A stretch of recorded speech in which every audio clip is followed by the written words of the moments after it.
चाहते हैं, प्रोमिनेंट बनाना चाहते हैं, टोटल रो को प्रोमिनेंट करना चाहते हैं, तो ये ऑप्शंस डिजाइन के अंदर आपको टेबल डिजाइन के अंदर मौजूद होंगे। नेक्स्ट हमारे पास है कंडीशनल फॉर्मेटिंग। कंडीशनल फॉर्मेटिंग बड़ा ही इंटरेस्टिंग जो चीज है एक्सेल प्रोवाइड करता है। इसमें आप कंडीशनली चीजों को फॉर्मेट करेंगे। कंडीशनली कैसे? कि आप एक ना रूल बना देंगे, आप एक रूल प्रोवाइड करेंगे कि ये अगर कोई भी सेल की वैल्यू इस रूल को सेटिस्फाई करती है तो उसका सेल का कलर ये हो जाए, फॉर एग्जांपल टेक्स्ट का कलर ये हो जाए। ठीक है, उसमें बने बनाए भी प्री बिल्ट भी आपके पास फॉर्मेट्स मौजूद हैं और अपना भी फॉर्मेट आप क्रिएट कर सकते हैं। ठीक है, होगा कैसे? फॉर एग्जाम्पल मैं यहाँ सिनेरियो आपको एक प्रोवाइड करता हूँ। फॉर एग्जाम्पल आपके पास स्टूडेंट्स का डेटा है। ठीक है, स्टूडेंट्स का डेटा मौजूद है और उसमें स्टूडेंट का नेम है और रजिस्ट्रेशन नंबर, नेम और उसके परसेंटेज, यानी कि उसने कितने परसेंट मार्क्स लिए हैं। ठीक है, आप ये कहते हैं कि जिनके मार्क्स 50% एंड अबव हैं उनको ग्रीन कलर में रखा जाए और जो 50% से बिलो हैं उनको रेड कलर में रखा जाए। ठीक है, उनको सेल्स को रेड कलर में कर दिया जाए। तो उसके लिए क्या करेंगे, आप परसेंटेज वाला पूरे जितना भी कॉलम है उसको सेलेक्ट करेंगे और कंडीशनल फॉर्मेटिंग में चले जाएंगे। फॉर्मेट के अंदर कंडीशनल फॉर्मेटिंग, यहाँ पे आपको मिलेंगे हाईलाइट सेल रूल्स, यानी कि कौन सा रूल आप प्रोवाइड करना चाहते हैं। आगे आप देखें तो डिफरेंट रूल्स मौजूद हैं, ग्रेटर देन के लिए, लेस देन के लिए, बिटवीन के लिए, इक्वल टू के लिए, टेक्स्ट दैट कंटेन्स ये भी है। यानी आप टेक्सचुअल फॉर्मेटिंग करना चाहते हैं कि आप कहते हैं जहां पे वर्ड फेल, FAIL फेल लिखा हुआ आए उसको रेड किया जाए, या जहां पे फॉर एग्जांपल पास लिखा है उसको ग्रीन किया जाए। ठीक है, इस तरह की चीजें भी आप यहाँ पे कर सकते हैं। ठीक हो गया। जहां डुप्लीकेट वैल्यूज आ रही हूं उनको भी आप कर सकते हैं, आइडेंटिफाई कर सकते हैं बाय यूजिंग कंडीशनल फॉर्मेटिंग। ये सारी चीजें आपको यहाँ पे प्रोवाइडेड है ऑलरेडी। तो जी जो चीज मैं कह रहा हूँ ग्रेटर देन का, फॉर एग्जांपल, तो आप पहला सेलेक्ट कर लेंगे, उसमें आप कहेंगे 50% से जिनके अबव मार्क्स है उनको हम फॉर एग्जांपल ग्रीन कलर में कर देना चाहते हैं। ठीक है, तो यहाँ पे आप इस चीज को by using this option you can easily format your cells. जैसे यहाँ ये किया गया है, cells for that are greater than, यहाँ पे आप वैल्यू प्रोवाइड करें। आगे उसका फॉर्मेट प्रोवाइड किया गया, light red fill with dark red text, यानी कि ये अब एक फॉर्मेट है बना बनाया। इसको जब आप ड्रॉप डाउन करेंगे तो इसमें और बहुत सारे फॉर्मेट्स आपको अवेलेबल होते हैं। इसी तरह लेस देन वाला भी है। ठीक है, लेस देन को भी आप कर सकते हैं और बिटवीन वाला भी है, उसको भी आप यूज कर सकते हैं। तो ये सारी चीजें आपने यूज करनी होंगी। ठीक है, यानी आप जो सबसे पहली एक्टिविटी में जो आपके पास एक टेबल मौजूद है ना, उसको आपने, मैं पहली एक्टिविटी में वापस जा रहा हूँ, सॉरी, मैं जाना पड़ेगा ताकि आपको ये चीज बता दूं, तो शायद मैं वहां पे स्किप हो गई थी उस टाइम। ये फर्स्ट एक्टिविटी में हम वापस आ चुके हैं जी। यहाँ ये देखिए कि ये एक जो है ना टेबल एक बना बना हुआ है यहाँ पे। ठीक है, तो ये सारी एक्टिविटीज परफॉर्म करने के लिए पहले आपको ये टेबल बनाना पड़ेगा। ठीक है, ये वाला जो टेबल है आपके सामने है, last name, first name, banner ID, amount paid और डेट पेड, ये वाली चीजें आप अपने पास पहले एक दफा बना के रख लीजिएगा। उसके बाद ही ये आपके साथ सारे ऑप्शंस अप्लाई हो सकेंगे। ये जितने ऑप्शंस की मैं बात कर रहा हूँ ये तभी अप्लाई हो सकेंगे। ठीक है, अच्छा जी। 20CS16 मोहम्मद हसन अजमत, एहसान अजमत या हसन अजमत जी, आपने हैंड रेज किया हुआ है, कोई क्वेश्चन है तो बताइए। जी सर। जी जी सर, मैं जी, ये पूछ रहा था कि एक कॉलम पे या रो पे आप 2 दफा कंडीशनल फॉर्मेटिंग लगा सकते हैं। दो दफा क्यों लगाना चाहते हैं आप? और वो सर एक दफा उसको ग्रेटर देन पे भी कर लें और उसकी वैल्यूज लेस देन वाली भी करनी है अगर जी किसी बिल्कुल, और अंक। कर सकते हैं, कर सकते हैं, दो दफा कर सकते हैं, तीन दफा कर सकते हैं, अगर उसमें कॉन्फ्लिक्ट ना होए। ठीक है, कॉन्फ्लिक्ट ना आए, यानी ग्रेटर देन वाली एक दफा आप ग्रेटर देन वाली अप्लाई करें, उस पर आप कुछ और अपना फॉर्मेटिंग अप्लाई करें, फिर दोबारा से ग्रेटर देन वाली अगर अप्लाई करें तो उस पर कोई और फॉर्मेटिंग करेंगे तो जो लेटर वाला होगा वो अप्लाई होगा, जो उससे पहले वाला था वो नहीं होगा। ठीक है, ओके सर। हाँ, यानी फॉर एग्जांपल आप कहते हैं जी 50% से ग्रेटर है तो ग्रीन उसका कलर हो। ठीक है, एक दफा आपने ये किया, दूसरी दफा फिर आप यही ग्रेटर वाला ही सिलेक्ट करते हैं दोबारा से, और अब आप कहते हैं नहीं 50% से ग्रेटर जो है वो येलो हो, तो फिर ग्रीन वाला जो आपने पहला रूल बनाया था वो रिमूव कर दिया जाएगा, दूसरे रूल जो है, नया वाला जो रूल है उसको इम्प्लीमेंट किया जाएगा। ठीक है, तो बाकी आप मल्टीपल फॉर्मेटिंग अप्लाई कर सकते हैं, conditional formats multiple times apply कर सकते हैं, एक ही कॉलम के ऊपर भी कर सकते हैं, कोई मसला इसके नहीं होगा। कंडीशनल फॉर्मेटिंग का चीजें मेरे ख्याल में आपके सामने आ गई। इक्वल टू है, इसी तरह से फिर टेक्स्ट दैट कंटेन्स आएगा। ठीक है, टेक्स्ट दैट कंटेन्स के टेक्स्ट मतलब इसमें कोई फॉर एग्जांपल जैसे मैंने बताया कि आप कहते हैं कि एक अटेंडेंस शीट है, उसमें हमने हाईलाइट करने हैं जो एब्सेंट स्टूडेंट्स हैं उनको हाईलाइट करना है, ठीक है। अब सबके सामने फॉर एग्जांपल आज की अटेंडेंस है, फॉर एग्जांपल मैं तमाम स्टूडेंट्स की अटेंडेंस बोलता हूँ, मैं सबके सामने पी पी पी पी लगाता जाता हूँ, जो एब्सेंट है उसके सामने ए लगा देता हूँ, ठीक है। तो अब मैं देखना चाहता हूँ कि कौन कौन से स्टूडेंट्स एब्सेंट हैं, तो वैसे मुझे ढूंढना बड़ा मुश्किल होगा, तो मैं कंडीशनल फॉर्मेटिंग में एक टेक्स्ट दैट कंटेन्स वाला रूल लगाऊंगा, उसमें कहूंगा टेक्स्ट दैट कंटेन्स ए, जिनमें एब्सेंट, ये जो एब्सेंट स्टूडेंट्स हैं वो हाईलाइट होंगे, उनको मैं light red with fill with dark red text, यानी कि लाइट रेड यानी पिंकिश टाइप का वो बैकग्राउंड होगा उसका, और डार्क रेड उसके ऊपर लिखा हुआ आएगा, ठीक है। तो ये वाला फॉर्मेट मैं बना बनाया फॉर्मेट है, प्री बिल्ट फॉर्मेट, ये मैं यूज कर सकता हूँ इसके लिए, या ग्रीन यूज करना चाहूँ या येलो यूज करना चाहूँ, it is totally up to me. Red इसलिए यूज करते हैं ऐसी चीजों के लिए जो कि नेगेटिव चीजें होती है, नॉर्मली उनके लिए हम रेड यूज करते हैं, अलर्ट वाली चीजें जो होती हैं उनके लिए नॉर्मली रेड यूज किया जाता है, और जो प्लीजिंग चीजें होती हैं उनके लिए नॉर्मली ग्रीन या ब्लू या इस तरह के कलर्स यूज किए जाते हैं।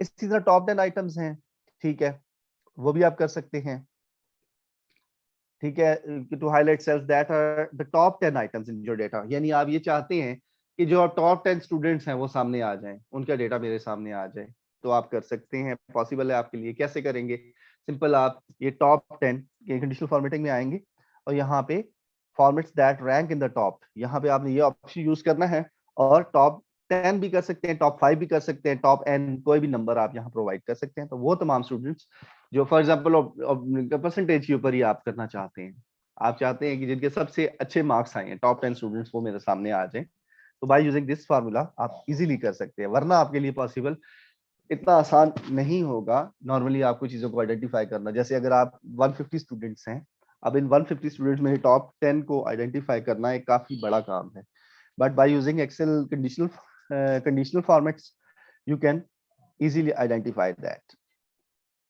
इसी तरह से बॉटम आइटम्स को भी कर सकते हैं, टॉप बॉटम रूल्स में अंदर जाके, ठीक है, टॉप स्लैश बॉटम रूल्स में जाएं, कंडीशनल फॉर्मेटिंग के अंदर टॉप स्लैश बॉटम रूल्स, उसके अंदर टॉप 10 आइटम्स जैसे आपने किया था, उसी तरह टॉप 10% स्टूडेंट्स को भी आप आइडेंटिफाई कर सकते हैं, टॉप 10% स्टूडेंट्स, वो कोई भी हो सकते हैं, ठीक है। यानी कि अब 150 स्टूडेंट्स हैं, उनके टॉप 10% कौन से होंगे? 15 स्टूडेंट्स होंगे ना, फिर इन परसेंटेज में भी आप दे सकते हैं। इसी तरह bottom 10 items, bottom 10%, average, above average, below average students, ये सारे आइडेंटिफाई आप इजीली कर सकते हैं। ओके,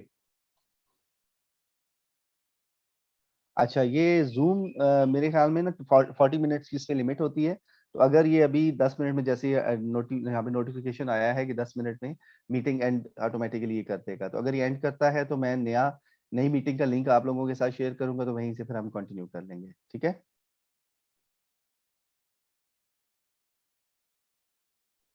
ओके, नेक्स्ट, उसके बाद आ जाती है सॉर्टिंग। सॉर्टिंग में जो चीजें हैं वो जैसे इसके नाम से जाहिर है कि आप कोई भी टेबल है उसको अगर आपने मतलब ये क्या करना है कि किसी भी वैल्यू की बेस पे, किसी न्यूमेरिक वैल्यू की बेस पे आपने चीजों को सॉर्ट करना है। अगेन मैं एग्जांपल दूंगा उसी चीज की कि एक स्टूडेंट्स हैं और उनकी आपके सामने अटेंडेंस मौजूद है, ठीक है, या अटेंडेंस को भी छोड़े, मार्क्स की बात करता हूँ, परसेंटेज की बात करता हूँ, स्टूडेंट्स हैं उनके सामने उनकी परसेंटेज मौजूद है।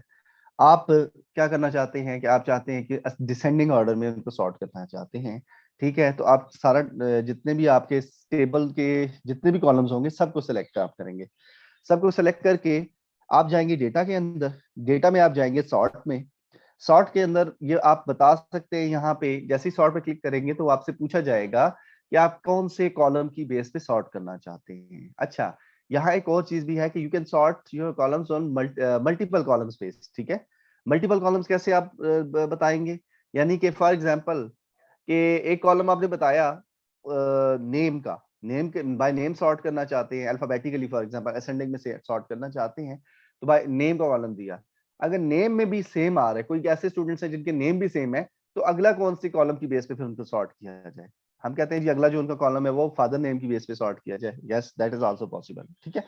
तो मल्टीपल क्राइटेरियाज आप प्रोवाइड कर सकते हैं सॉर्टिंग के लिए। हमारे केस में हम कह रहे थे कि हमारे पास नेम है, रजिस्ट्रेशन नंबर है और स्टूडेंट की परसेंटेज है, तो परसेंटेज को डिसेंडिंग ऑर्डर में अगर हम सॉर्ट करेंगे तो हमें फायदा ये होगा कि टॉप के स्टूडेंट्स ऊपर आ जाएंगे और बॉटम के स्टूडेंट्स नीचे चले जाएंगे, जिनकी अच्छी परसेंटेजेस होंगी वो ऊपर चले जाएंगे। ठीक है। मल्टी लेवल फॉर्मेटिंग का मैं आपको ऑलरेडी बता चुका हूँ कि मल्टीपल क्राइटेरिया आप प्रोवाइड कर सकते हैं। पहला कॉलम, दूसरा कॉलम, तीसरा कॉलम, जितने भी कॉलम्स आप सॉर्ट करना चाहें ये आपके सामने मौजूद है। डेटा में जाएंगे, सॉर्ट में जाएंगे, सॉर्ट बाय आपने किया, एक कॉलम का नाम बताया, ठीक है, हो गया। उसका आगे बताना है, सॉर्ट उसकी वैल्यूज पे करना है या फार्मूलाज पे करना है, ऑर्डर उसका ए टू जी करना है, जी टू ए करना है, यानी असेंडिंग में या डिसेंडिंग में। ऐड लेवल का ऊपर बटन आ रहा है, ऐड लेवल के बटन पे क्लिक करके अगला यानी नेक्स्ट कॉलम आप बता दें। ठीक है। तो जितने लेवल की फॉर्मेटिंग आप प्रोवाइड करना चाहते हैं by using this option you can easily do that. ठीक है। यानी कि जितने भी कॉलम्स ऐड लेवल पे क्लिक करते जाए और आगे आपके लेवल्स मजीद ऐड होते जाएंगे। जैसे यहाँ पे किया गया है सॉर्ट बाय, उसके बाद यानी ये पूरा एक आपने सेमेस्टर में फॉर एग्जांपल किया और ए टू जी कर दिया, देन बाय, उसके बाद यानी कि एक और दफा ऐड लेवल पे क्लिक किया गया, देन बाय का अगला आपके सामने एक ऑप्शन आ गया। यहाँ आप नेक्स्ट, अगला कोई भी नेक्स्ट जो कॉलम आपका होगा उसको सिलेक्ट कर सकते हैं। ठीक हो गया। इसी तरह से सेल कलर्स की बेस पे भी आप सॉर्ट कर सकते हैं, यानी जो कलर्स हैं, कलर्स आपने अप्लाई किए हुए हैं, उन कलर्स की बेस पे आप सॉर्टिंग कर सकते हैं। यानी वही जो टेबल था आपके पास, आप उनको ना डिफरेंट कलर्स प्रोवाइड कर दे। पहली रो को आप येलो कर दिया, दूसरी को रेड, तीसरी को ग्रीन, चौथी को फिर येलो, पांचवी को रेड, छठी को फिर ग्रीन, येलो करके उसके बाद अगली दो को फिर ग्रीन कर दिया। अब आप कहते हैं कि कलर वाइज सॉर्ट हो जाए ये चीजें, यानी कि जो फॉर एग्जांपल जो ग्रीन है ऊपर आ जाए, येलो से नीचे आ जाए, रेड उससे नीचे आ जाए, दैट इज आल्सो पॉसिबल। उससे पहले यानी आपको क्या करना होगा, टेबल पे कोई कलर अप्लाई करना होगा। कलर जब आप एक दफा अप्लाई कर लेंगे फिर सॉर्ट पे आप क्लिक करेंगे, डेटा के अंदर सॉर्ट पे आएंगे, तो यहाँ आप कलर को भी यूज कर सकते हैं। ठीक हो गया।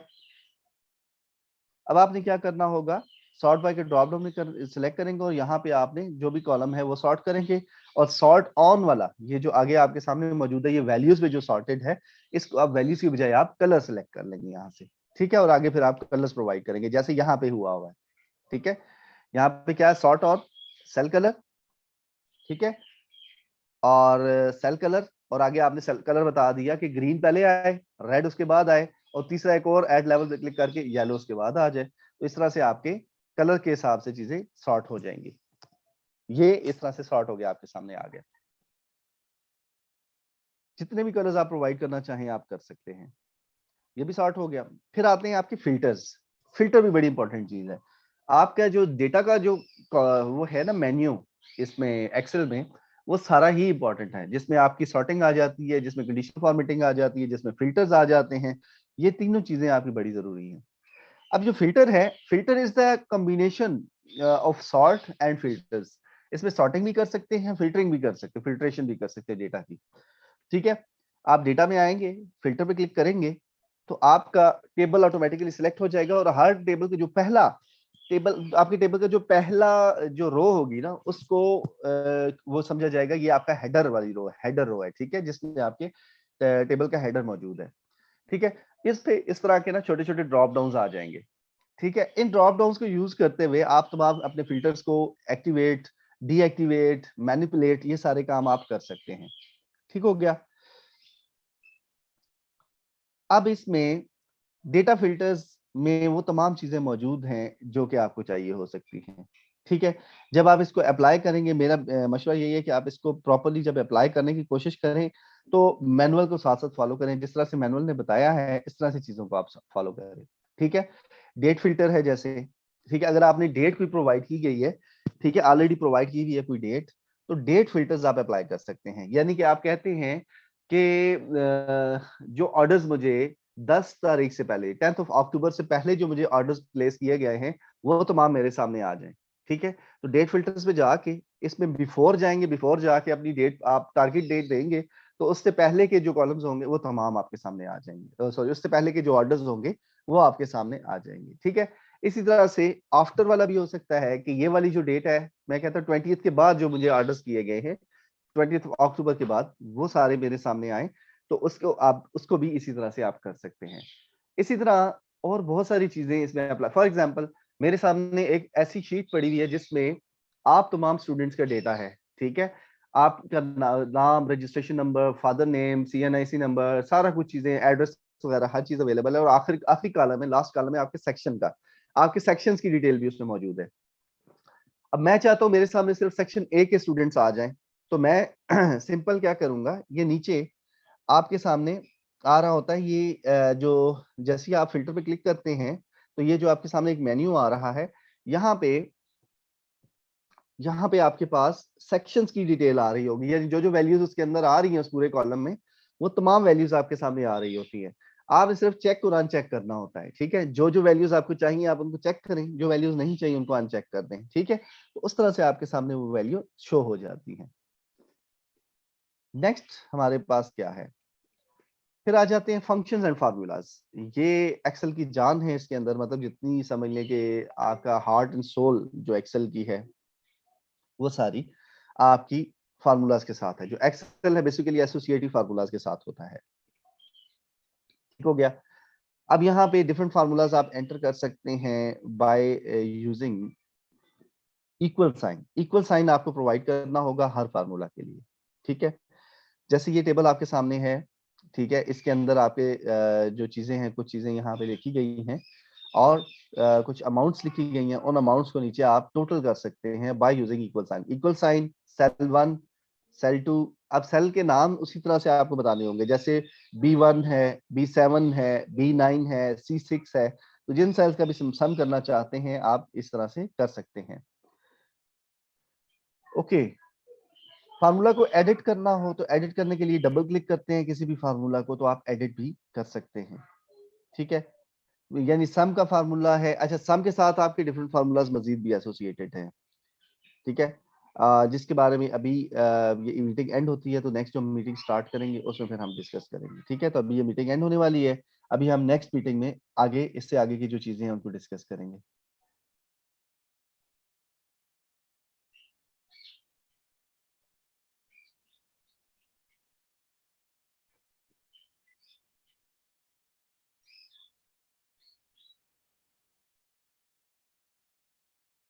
जी, मैं नई मीटिंग बना के आपके साथ शेयर कर रहा हूँ। या अगर ऑप्शन देखता हूँ यहाँ पे, अगर ये ऑप्शन आ जाता है दोबारा से इसी मीटिंग को स्टार्ट करने का, तो मैं देख लेता हूँ।